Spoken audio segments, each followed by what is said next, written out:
For years, the world has watched Iran from a distance, with suspicion, speculation, and a sense of uncertainty. While many nations were busy playing politics on global stages, Iran was quietly working behind the scenes. It didn't make loud announcements, it didn't boast on television screens, but something was happening. Something powerful. A strategy was being formed, not in open parliaments, but in private meetings, spiritual gatherings, and regional councils that the media refused to take seriously. And now, that quiet preparation is starting to take shape in a way that has left global powers both confused and concerned. Iran was never just standing alone. While many thought it was isolated, sanctioned, and weakened, the reality was far more complex. Iran was listening, watching, building, not just weapons, but relationships. Not just armies, but ideologies. Its alliances were not made in hotel boardrooms, but in war-torn cities, refugee camps, and border crossings where loyalty means more than treaties. From Lebanon to Syria, Iraq to Yemen, and even beyond into Central Asia and parts of Africa, Iran was slowly activating bonds built on shared pain, resistance, and a powerful belief in standing against oppression. And then came the moment, the spark that lit the flame. The cries from Gaza, the bombings, the broken promises, and the brutal silence of global superpowers.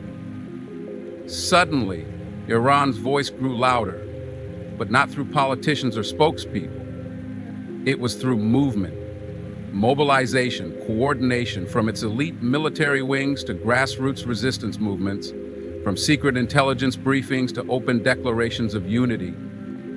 Iran began to shift from the shadows to the spotlight, but not with pride, rather with purpose. This isn't just a military or political story. This is spiritual, ideological, emotional.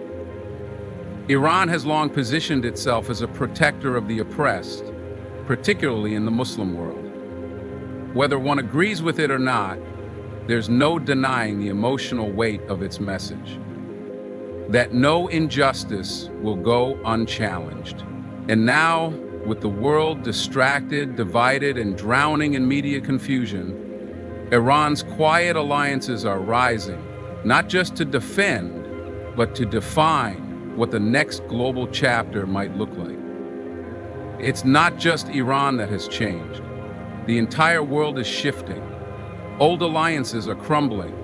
New partnerships are emerging, not based on capitalism or convenience, but on shared experiences of being unheard, unseen, and underestimated. Iran has tapped into that energy. It has lit a fire in those who feel betrayed by world powers. That fire is not just military, it's cultural, digital, financial, and psychological. And while many are still waking up to this new reality, Iran and its allies are already walking ahead. What happens next may shock the world, but not because it came out of nowhere. It will shock the world because they weren't paying attention. They weren't listening to the whispers, the prayers, the warnings. They underestimated the power of unity, especially one that is born out of decades of endurance. They mistook silence for surrender. But silence was strategy. Now, as global tensions rise and the balance of power teeters, the question isn't whether Iran's alliances exist. The question is how far they'll go and how ready the world is for what's about to unfold. While the world focused on loud headlines and public diplomacy, Iran was mastering the art of silence. Beneath the surface of global politics, it was forging quiet relationships, building bridges where others saw burned ruins, and creating alliances that weren't just political, they were personal, ideological, and deeply rooted in history. These weren't alliances for show. They were formed in the heat of resistance, the ashes of war, and the wounds of long-standing injustice. Iran, often painted as isolated and cornered, was in fact reaching out, not to the powerful, but to the oppressed, the ignored, and the underestimated. These connections weren't always on paper. They were sealed through shared hardship, shared belief, and a mutual understanding that the world would never hand them justice. They would have to claim it together. Iran's approach wasn't flashy. It didn't rely on high-profile summits or media spectacles. Instead, it relied on quiet commitment. It supported movements and groups that were fighting not for power, but for survival. From Lebanon's resistance to Iraq's militias, from Syria's loyalists to Yemen's defiant fighters, Iran's alliances took root in places others had written off. These were not strategic moves made to gain territory. They were responses to injustice, to occupation, to broken promises, from a world that claimed to stand for human rights, but failed to deliver them when it mattered most. What makes these alliances so powerful isn't just the military coordination or the flow of weapons. It's the mindset they share. A mindset that says dignity is non-negotiable. A belief that even if the world stays silent, they will speak. Even if the world abandons them, they will stand. Iran has nurtured this mindset, not just in its allies, but in its people. And now, that mindset is beginning to shape not only the battlefield, but the narrative itself. In this age of information, Iran's alliances don't just move with soldiers. They move with stories.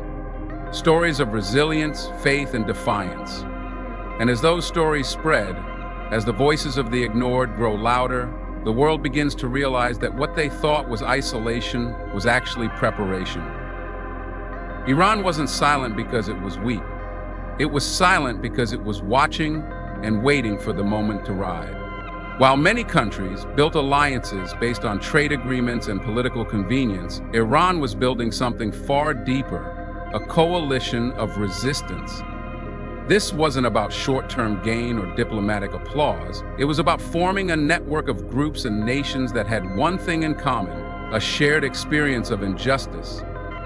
Iran looked at those who had been invaded, sanctioned, starved, and forgotten, and extended a hand, not from a place of superiority, but from understanding. These alliances weren't made in conference rooms. They were made in war zones, at funerals, in protests, and behind the scenes of global media silence.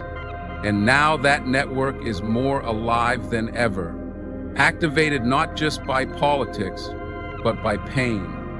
One of the most significant elements of this rise is how Iran has transformed the idea of resistance into something far more than a military strategy. It has become a cultural identity. To stand with Iran in many circles is not just to be a political partner. It is to be part of a larger struggle for dignity in a world that so often denies it. Iran's allies from different sects and ethnic backgrounds have united, not because they all agree on every issue, but because they share the same fire in their hearts. A fire that says, we will not be erased. That fire has now evolved into a movement. In Lebanon, in Iraq, in Yemen, in Syria, and beyond, this resistance bloc doesn't just defend, it rebuilds. It educates, it feeds, it cares for its people when the rest of the world looks away. And that's why it has grown stronger. Not because of weapons, but because of will. Not because of politics, but because of purpose. And when you combine purpose with patience, you get something the world isn't ready for.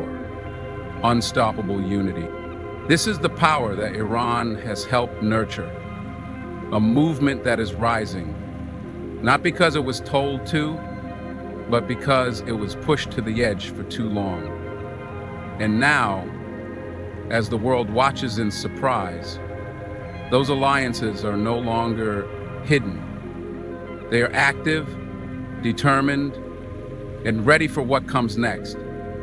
Not just with force, but with faith. While Western powers were busy focusing on military drills and political statements, they missed what was happening on the ground. Iran was spreading something far more powerful than weapons: conviction.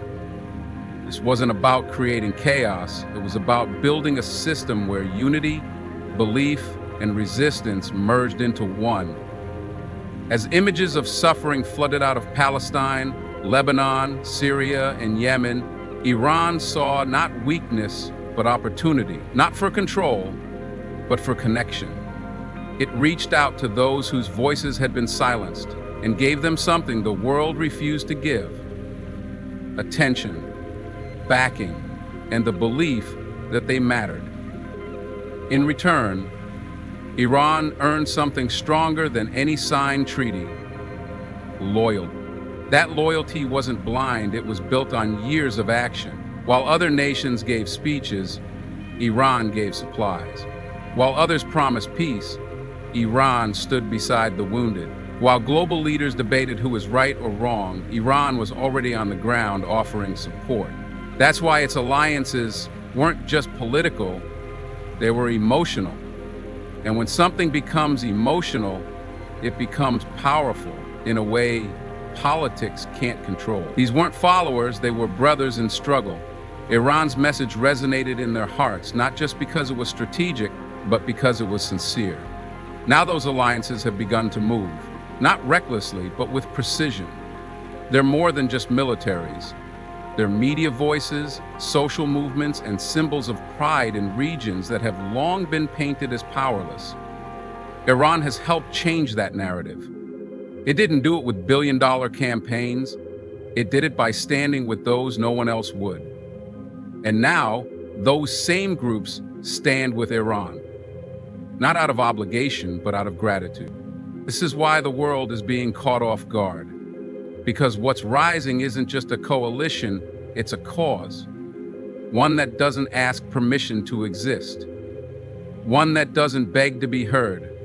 It simply grows, rooted in the soil of sacrifice, faith, and fire. And as it rises, the global stage will be forced to reckon with a truth long denied. You can silence a voice for a while, but you can't silence a soul that knows its purpose. Iran's alliances aren't just active, they are awake. And that changes everything. While many believe that power only came from wealth, armies, or advanced technology, Iran was witnessing something else. Something quiet but unstoppable. It wasn't tanks or warplanes that shook the world. It was the strength of belief. In small villages and broken cities, in refugee camps and underground shelters, Iran noticed a kind of resilience that no sanctions could break. And instead of ignoring it, like the rest of the world, Iran embraced it. It gave that resilience a platform, a strategy, and above all, a purpose. Because what Iran discovered wasn't just political unrest. It was a spiritual fire, burning in the hearts of people who had nothing left to lose, except their dignity. In the middle of war-torn lands, where governments collapsed and chaos ruled, Iran found communities built on faith and loyalty, people who prayed while bombs fell, families who smiled despite hunger, fighters who asked not for money, but for meaning. It was in those moments that Iran saw something the rest of the world missed. Real power doesn't come from dominating others. It comes from standing for something, even when everything else falls apart. Iran didn't need to invent an ideology. It simply aligned itself with people who already had one. Resistance through belief. What shocked the world was that Iran's influence grew without grand speeches or billion-dollar investments. It grew through whispers, through aid delivered quietly, and through shared sorrow. These weren't formal treaties, but human bonds, formed when the world turned its back and Iran didn't. And that sincerity built a movement that couldn't be bought or bribed, a movement that had nothing to lose and everything to protect. Today, when you see groups rise in defiance, when you hear chants that speak of justice and faith, You're not just seeing political anger, you're witnessing the legacy of Iran's silent work. Because Iran didn't just activate alliances, it reminded people that they weren't alone, that their struggle mattered, that their pain wasn't invisible. And once someone believes that, truly believes it, they become unshakable. That's the real reason the world is afraid. Not because of weapons, but because of what happens when belief becomes action. And that's exactly what Iran has helped ignite. While the media tried to portray Iran as isolated and desperate, something else was happening behind the scenes. Something far more coordinated and far-reaching than the world expected. Iran wasn't looking for temporary deals or fragile partnerships. It was building a resistance web. Patiently, quietly, and with unwavering conviction. This web wasn't limited to governments or formal powers. It reached into local communities, resistance fighters, religious scholars, and oppressed voices from across the Middle East and beyond. And the bond tying them all together wasn't greed or politics, it was pain, shared pain. The kind of pain that comes from losing your land, your people, your voice. And Iran didn't just sympathize with it, it lived it. That's what made its alliances stronger than any superficial coalition built in conference rooms. Every time a nation was bombed or a population silenced, Iran didn't just issue statements. It moved, sometimes quietly, sometimes boldly. It sent advisors, aid, moral support, and often more. And over time, those acts of solidarity evolved into unshakable relationships. Whether it was Hezbollah in Lebanon, the Houthis in Yemen, or fighters in Syria and Iraq, these groups didn't just see Iran as a sponsor. They saw it as a backbone, a nation that refused to bow, even under the pressure of sanctions, propaganda, and military threats. That refusal became contagious. It gave people hope that they too could stand, that they didn't need global approval to have dignity. This movement wasn't about Iran becoming a superpower. It was about redefining what power actually means. While others measured strength in terms of GDP and weapons, Iran showed that strength could also be measured in resolve, in sacrifice, and in the ability to inspire others to resist. The West couldn't understand why Iran's influence kept growing. It wasn't because of force. It was because of faith. Faith that justice is worth fighting for. Faith that the oppressed can rise. Faith that even if the whole world turns against you, truth can still win. Now, as this web of alliances activates with a sense of unity and purpose, the world is beginning to realize it underestimated the power of conviction. Iran didn't just survive, it prepared. And now it's no longer just defending itself, it's reshaping the narrative. While the world saw sanctions, isolation, and a nation under pressure, what they didn't see was the quiet transformation taking place within Iran and its allies. It was a shift not driven by military parades or political campaigns, but by belief. Iran was nurturing a culture of resistance that went deeper than any headline or hashtag. It was planting seeds of unshakable identity, especially among those who had been told their voices didn't matter. Over the years, these seeds have grown, and now what the world once dismissed as scattered unrest is beginning to move as one body, one voice, one heartbeat. It isn't just a coalition anymore, it's a cause. And that cause is waking up millions. The strength of this movement lies in something the modern world struggles to understand: sacrifice. While others chase comfort, this alliance has been built on hardship. While others fear loss, this bloc sees honor in giving everything for what's right. And at the core of it is a spiritual resilience that no drone or dollar can dismantle. This isn't just politics, it's purpose. A purpose shaped by decades of betrayal, war, occupation, and deception. And yet, in that darkness, they found clarity. Iran didn't impose this clarity, it simply mirrored it and helped it grow. And now, the world is beginning to feel its presence. Not because it has taken over television screens, but because it has taken over hearts. From Gaza to Beirut, from Damascus to Sana'a, there is a growing sense that something larger is at play. The oppressed are no longer asking for justice, they are building it themselves.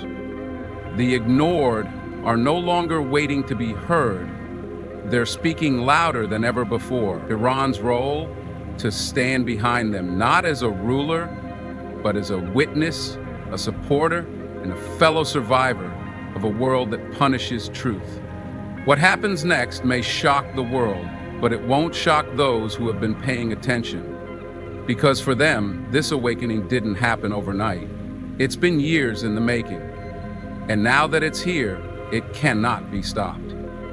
Iran's alliances weren't just activated, they were awakened. And the world has no idea how powerful an awakened soul can be. As the world shifts and powers rise and fall, one thing has become clear. Truth, when carried by conviction, cannot be silenced. Iran's secret alliances were never truly hidden. They were simply growing beneath the surface, waiting for the right moment to emerge. Now that moment has come. What began as isolated struggles has become a united front. What started as whispered prayers has become a loud and unshakable call for justice. This isn't just about Iran. It's about every voice that was ignored, every wound that was overlooked, and every nation that dared to stand when others chose to kneel. We are witnessing a new chapter in global history, not written by superpowers, but by the oppressed who refuse to be erased. Iran's role in this shift is undeniable. By aligning with purpose instead of politics, with resistance instead of rhetoric, it has helped awaken something that can no longer be pushed aside. A movement built not on fear, but on faith, not on domination, but on dignity. And as this awakening spreads, the world must now face a truth it long tried to hide. When people unite around belief, no force on earth can stop them. Thank you for watching. If this message touched something within you, don't forget to like, share, and subscribe to Journey to Greatness. Because what we are witnessing isn't just world news, it's a deeper story of spirit, struggle, and awakening. Stay with us as we uncover the truths they never wanted you to see.